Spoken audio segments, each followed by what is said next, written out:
Hi friends, இப்போது நம்ம சுவையான பட்டாணி குருமா எப்படி செய்யலான்னு பார்க்கலாம்.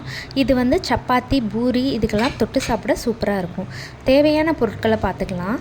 சீரகம், பெரிய வெங்காயம் நறுக்குனது, தக்காளி நறுக்குனது, பச்சை பட்டாணி வந்து வேக வச்சு எடுத்து வச்சுருக்கேன். கடாயில் எண்ணெய் ஊற்றி சீரகம் போட்டு, சீரகம் பொரிஞ்சதும் பெரிய வெங்காயத்தை போட்டு நல்லா கோல்டன் ப்ரௌன் ஆகிற மாதிரி வதக்கணும். நல்லா வதங்கும் போதேவும் தேவையான அளவு உப்பு வந்து கொஞ்சம் போட்டுக்கணும்.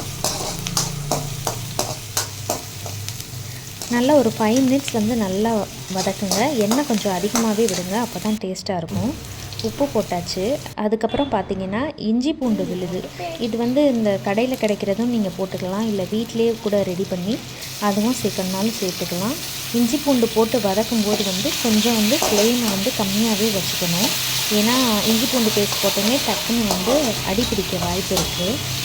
இதையும் போட்டு நல்லா வதக்கியாச்சு. வதங்கி வரவும் நல்லா புதுசாக கட் பண்ணி வச்சுருக்க தக்காளியை போடணும். தக்காளியை போட்டு அதுவும் சிம்மில் வச்சு நல்லா வதக்குங்க. தக்காளியை நல்லா மசிச்சு விடுங்க, அப்போ தான் வந்து சீக்கிரமாக வந்து வதங்கும், இன்னும் கொஞ்சம் டேஸ்ட் கொடுக்கும். நல்லா வதக்கிக்கிட்டே இருக்கணும். கொஞ்ச நேரம் மூடி போட்டு கூட வதக்கி விடலாம் சிம்மில் வச்சுட்டு. அப்போ நல்லா எண்ணெய் பிரிஞ்சு வரும், டேஸ்ட் நல்லாயிருக்கும். இதுக்கு தேவையான அளவு பச்சை பட்டாணி வந்து நைட்டே நான் ஊற வச்சுட்டேன். அதை எடுத்து குக்கரில் ஒரு 5 விசில் போட்டு நல்லா வேக வச்சுட்டேன். அந்த பட்டாணியும் எடுத்து நம்ம இதில் சேர்த்துக்கலாம். பட்டாணி வேக வச்ச தண்ணியும் பார்த்திங்கன்னா வேஸ்ட் ஆகாமல் அதையும் சேர்த்து இதில் ஊற்றிடுங்க. ஊற்றிட்டு 1 ஸ்பூன் கரம் மசாலா போடணும்.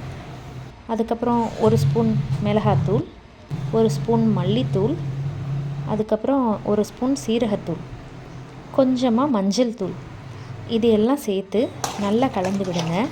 பச்சை பட்டாணி வந்து வேக வைக்கும்போதே அதுக்கு தேவையான அளவு உப்பு போட்டு வேக வச்சுருங்க.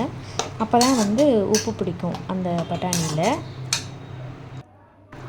ஒரு 5 நிமிஷம் மூடி வச்சு நல்லா வேக விடுங்க. வேக விட்டிங்கன்னா இந்த மாதிரி எண்ணெய் பிரிஞ்சு நல்லா வந்துடும். இது கூட வந்து மல்லித்தலையும் ஆட் பண்ணிவிட்டு மூடி வச்சா சுவையான பச்சை பட்டாணி ரெடி. இது கூட நம்ம தேங்காய் வேணும்னாலும் சேர்த்துக்கலாம்.